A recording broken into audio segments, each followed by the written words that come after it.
Os confrades, Frei Rigildo, Frei Marcos, amados irmãos e irmãs que nos acompanham através das nossas redes sociais, pelo nosso canal do YouTube, pelo nosso Facebook e pelo nosso Instagram.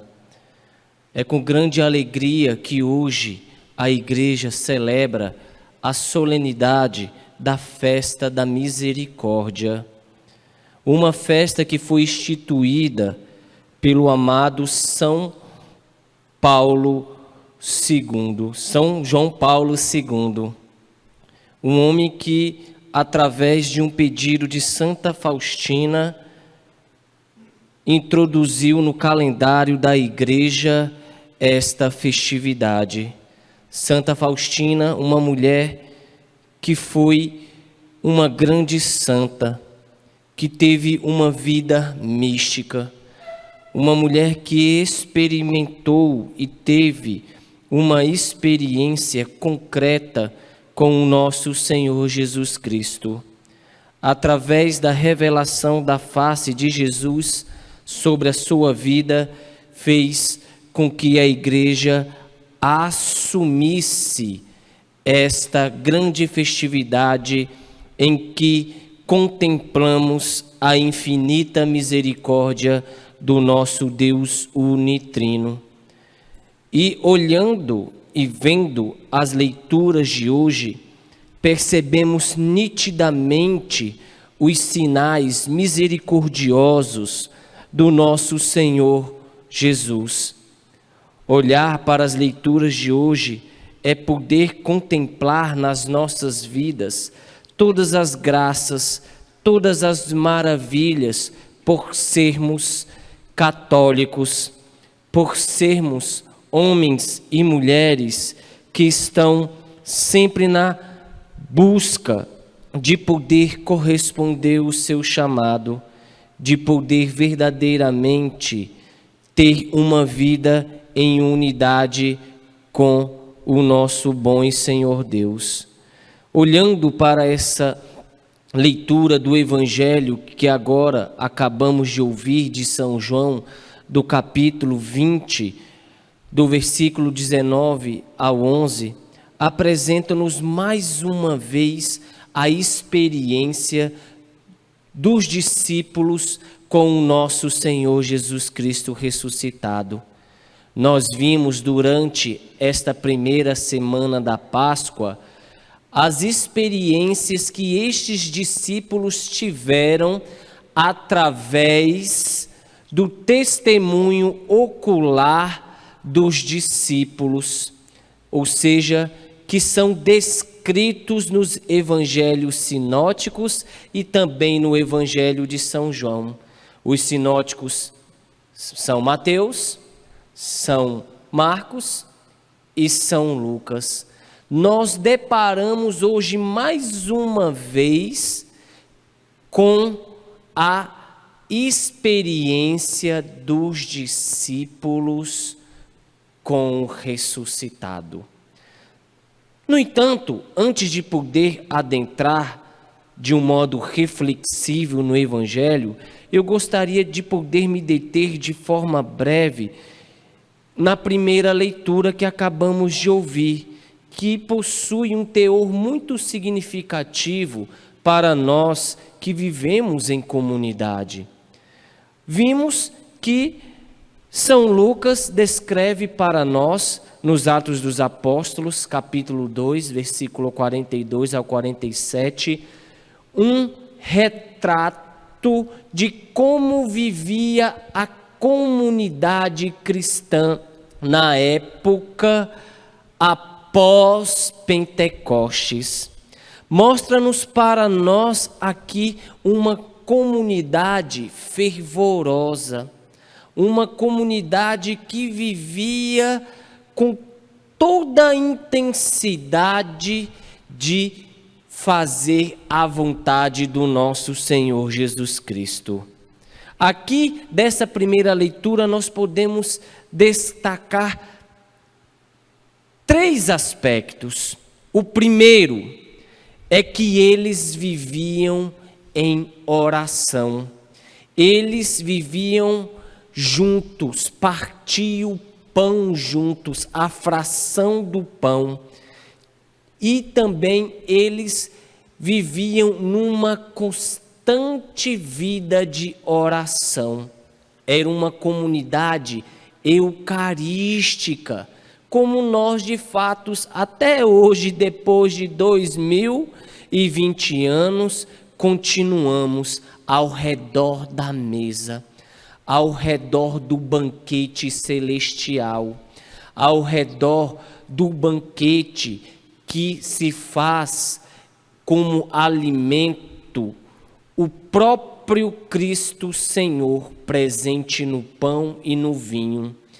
É através deste banquete celestial que nós nos alimentamos, que nós nos vivificamos no Espírito. E as primeiras comunidades, eles viviam através desta vida eucarística, desta vida de constante oração, ensinando-nos a cada vez mais a permanecermos neste modo de ser homens e mulheres de orações, ser homens e mulheres da Eucaristia, ser homens e mulheres que sempre estão num constante diálogo íntimo com o nosso Senhor Jesus Cristo, com a Trindade Santa. O segundo aspecto que nós podemos aqui destacar dessa primeira leitura é a respeito da fidelidade e da submissão dos ensinamentos dos apóstolos que eles tinham, que hoje nós chamamos do magistério da igreja. Eles se colocavam na pura disponibilidade de poder renunciar toda a sua subjetividade, isto é, todos os seus pensamentos de eu acho, do achismo, para poder vivenciar o Evangelho, para poder vivenciar a mensagem de Jesus, para poder experimentar concretamente na vida o que o Senhor transmitiu ao povo e ensinou os apóstolos, e estes, por tradição, divulgaram, difundiram sobre todos os povos. Somos convidados, amados irmãos e irmãs, neste ponto e neste aspecto, de ser igreja, de ser católico, apostólico, romano, mariano, homens do rosário, homens da Eucaristia, homens que estão sempre cada vez mais buscando a perfazer o caminho de Cristo que nos deixou nos seus escritos, ou seja, nos evangelhos. E um terceiro aspecto que nós podemos destacar aqui nesta primeira leitura é o fato que eles viviam em unidade, em comunhão. Eles acreditavam que o reino dos céus iria vir de uma forma imitante, ou seja, aqui, agora. Eles imaginavam que Jesus estava voltando de uma forma muito rápida. Então eles, por pura e disponível abertura de coração, colocava tudo o que eles tinham em comum, porque eles ficavam se questionando: para que eu quero bens se Jesus está voltando? Se Jesus está prestes a voltar, para que eu quero guardar bens materiais em que a ferrugem corrói, em que o tempo desgasta, para poder verdadeiramente buscar os tesouros dos céus.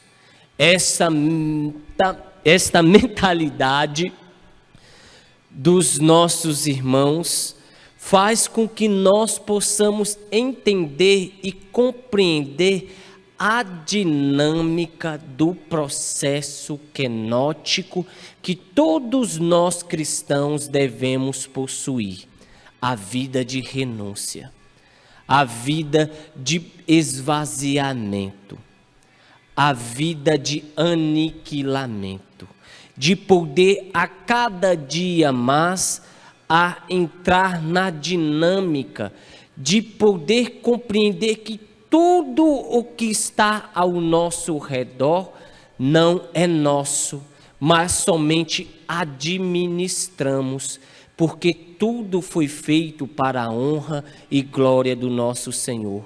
Tudo foi feito para o nosso desempenho da criatividade, da busca da felicidade. Mas, infelizmente, nós nos perdemos no meio do caminho. Fizemos que muitos dos artifícios materiais que se encontram no mundo se tornasse o primordial e o essencial nas nossas vidas, fazendo com que, se eu não possuir aquele objeto que eu tanto desejo e quero, eu vou ser uma pessoa infeliz. E, na verdade, esses nossos irmãos que experimentaram este amor de comunhão com Jesus, eles dizem que não. Nós devemos buscar primeiramente a Deus. Devemos buscar primeiramente aquilo que nos motiva a ter uma vida plena, que é nada mais de poder aspirar às coisas dos altos, como nos ensina São Paulo nas suas cartas, como nos ensina o próprio Cristo Jesus no Evangelho, dizendo que nós devemos buscar primeiramente o reino dos céus e o resto vem por acréscimo. Pois bem, amados irmãos e irmãs, hoje é a festa da misericórdia. Olhar para essa festividade é poder compreender e entender o tanto e o quão somos amados, o tanto e o quão somos desejados, o tanto como somos queridos. Olhar para essa festividade de hoje é poder mergulhar verdadeiramente a partir do dado da fé no Espírito do nosso Senhor Jesus Cristo. Podemos dividir este evangelho de duas formas, do versículo 19 ao 23 e depois do versículo 24 ao 31. Partindo para a primeira forma, nós vemos claramente que São João descreve como se encontravam os discípulos. Era o primeiro dia, ao anoitecer daquele dia, o primeiro da semana. Estava fechado as portas, eles estavam com medo. Ora, todos nós temos medo. O medo faz parte da vida. É uma dimensão da nossa vida. Jesus teve medo no Horto das Oliveiras. Chegou a tremer, a suar sangue por amor a cada um de nós. E o medo, infelizmente, ele nos estagna. O medo faz com que nós paramos, faz com que nós desistamos dos nossos sonhos, que nós desistamos dos nossos projetos. O medo faz com que nós fiquemos cada vez mais desesperançosos, desacreditados. E era deste modo que os discípulos se encontravam. Olha, veja como está a nossa realidade existencial aqui do século 21. Estamos vivendo em um momento muito crítico das nossas existências. Estamos passando por algo que com certeza nós nunca passamos nas nossas vidas, de poder estar isolado em nossas casas, de poder estar neste distanciamento social, de nós poder ficar assistindo nas televisões essa multiplicidade de informações confusas que se encontra na nossa sociedade, criando em nós medo, criando em nós a desesperança, fazendo com que nós nos desanimemos, fazendo com que nós, muitas das vezes, nos questionemos e perguntemos aonde se encontra o nosso Senhor Deus. E eu tenho uma resposta para poder te dar. Sabe onde Ele está, meu amado irmão e irmã? Está aqui, comigo, com você, neste isolamento social, esperando a graça de nós mesmos termos a abertura de coração, de poder nos unir e experimentar o que experimentou os primeiros discípulos, que está aqui descrito nos Atos dos Apóstolos, de viver numa unidade, de viver numa comunhão, de poder procurar a resolver de modo eficaz o momento crítico em que nós estamos vivendo. Mas, infelizmente, nós estamos vivendo neste medo, estamos nos fechando, estamos procurando dar respostas imediatas com fundamentos superficiais. Veja os nossos jornais, veja as posturas dos nossos políticos, entre A, B, C, D, E. Você vê uma confusão total.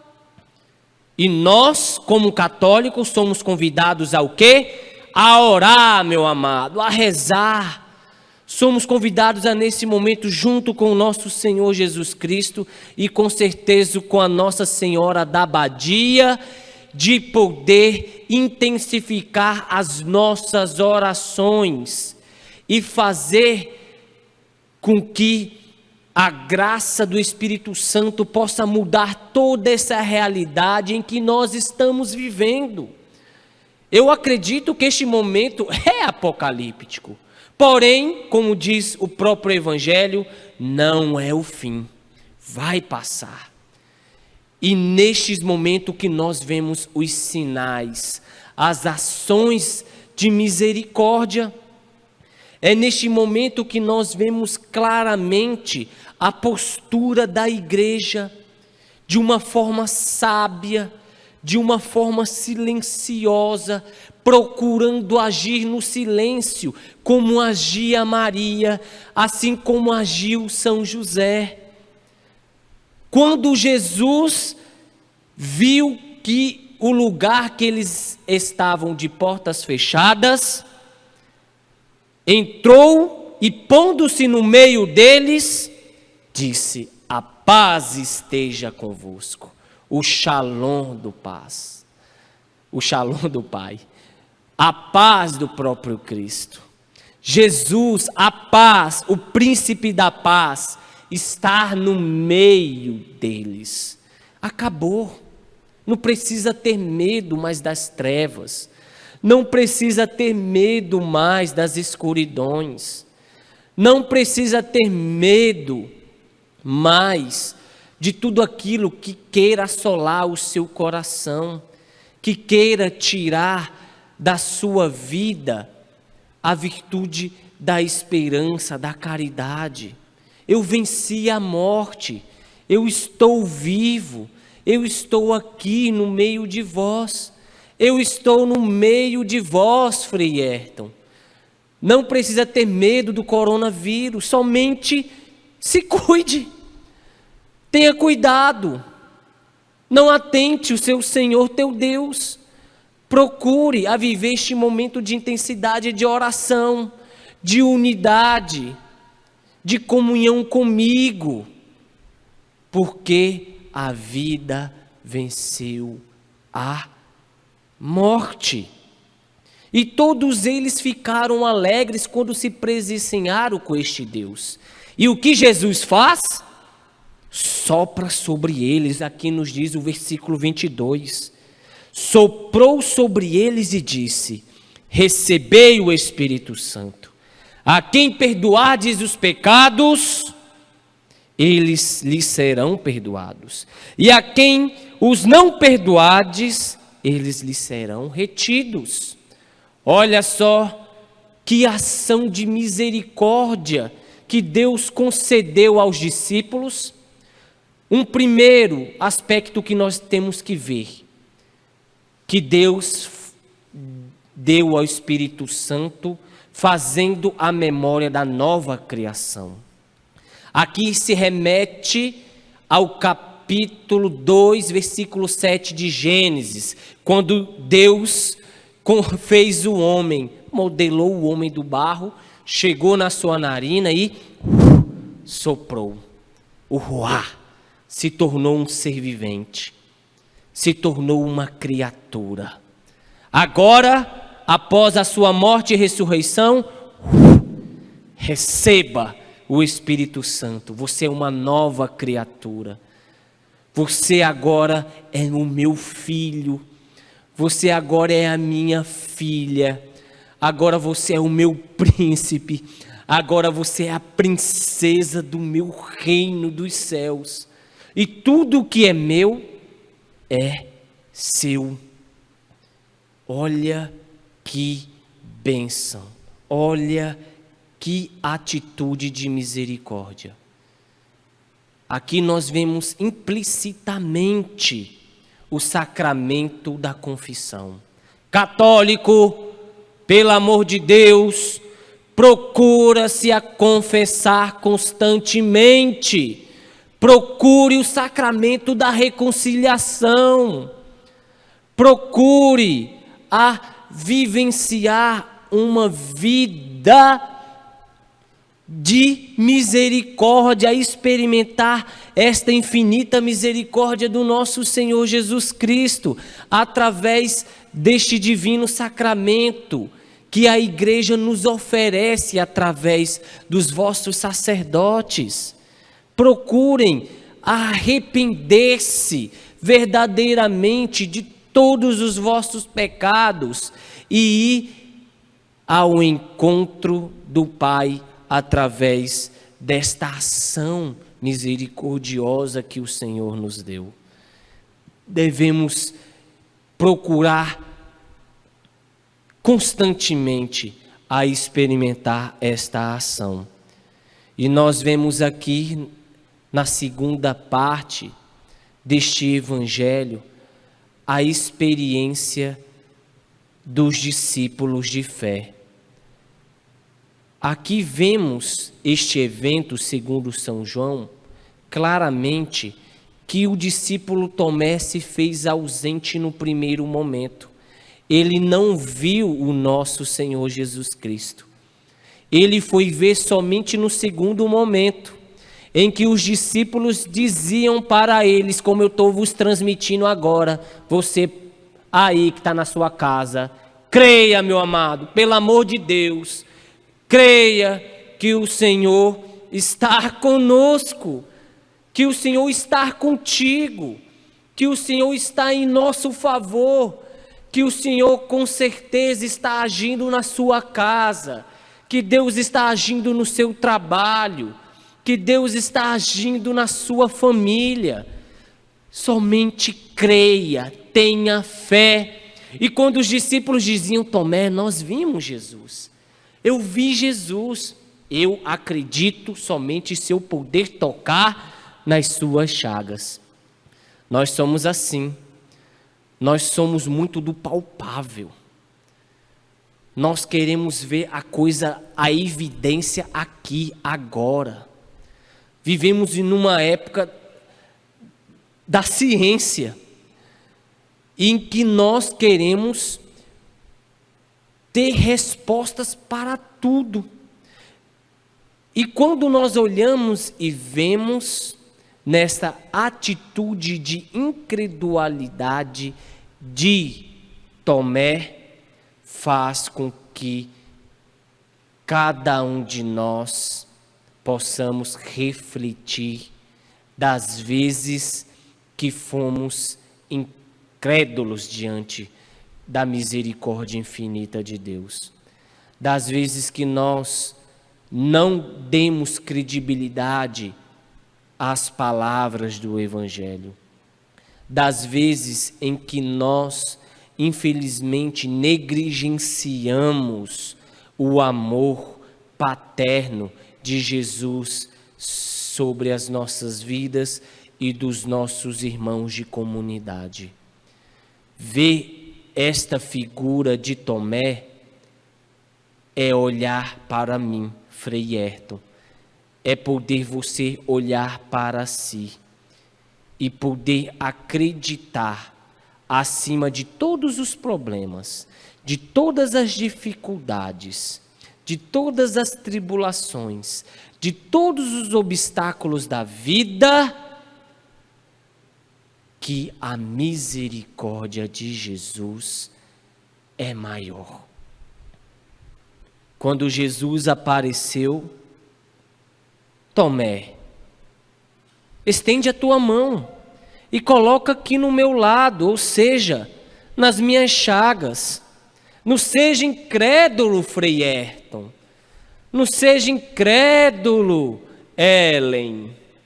Não seja incrédulo, Leni, que está nos acompanhando aí na sua casa. Não seja incrédulo, Dona Antônia. Pelo contrário, creia. Você está acreditando agora, Tomé, porque você me viu. Bem-aventurado são aqueles que acreditarem sem terem me visto. Ou seja, remete-se todo aquele que não olhou e viu Jesus de uma forma visível, mas que o experimentou através de um modo espiritual. Somos nós. Eu não tive a graça, amado irmão, eu queria ter essa graça de ter visto Jesus ressuscitado como teve os discípulos, os apóstolos, que viu Nossa Senhora. Mas posso ser sincero para você? Nós temos a graça sim de ver o nosso Senhor Jesus Cristo ressuscitado. Aqui, na Eucaristia. Estar vivo. Estar no meio de nós. Estar junto conosco sofrendo esta peste demoníaca do Covid-19. Alimentando os nossos corações, alimentando as nossas vidas e fazendo com que nós cada vez mais sejamos fiéis à sua palavra. Portanto, não tenha medo, não desista, não fraqueje, tenha coragem, tenha ousadia. Isto vai passar, essa tempestade nas nossas vidas vai passar, o Senhor vai acalmar e nós iremos com graças e gritos de louvores, exaltaremos este Deus que nos libertou e nos retirou do túmulo da morte, que nos resguardou destas tempestades da vida, que fez com que nós sejamos testemunhos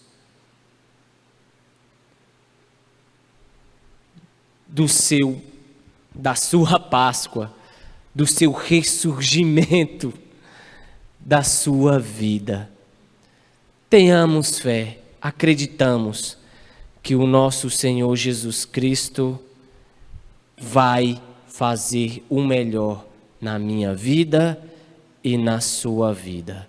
Assim seja. Amém.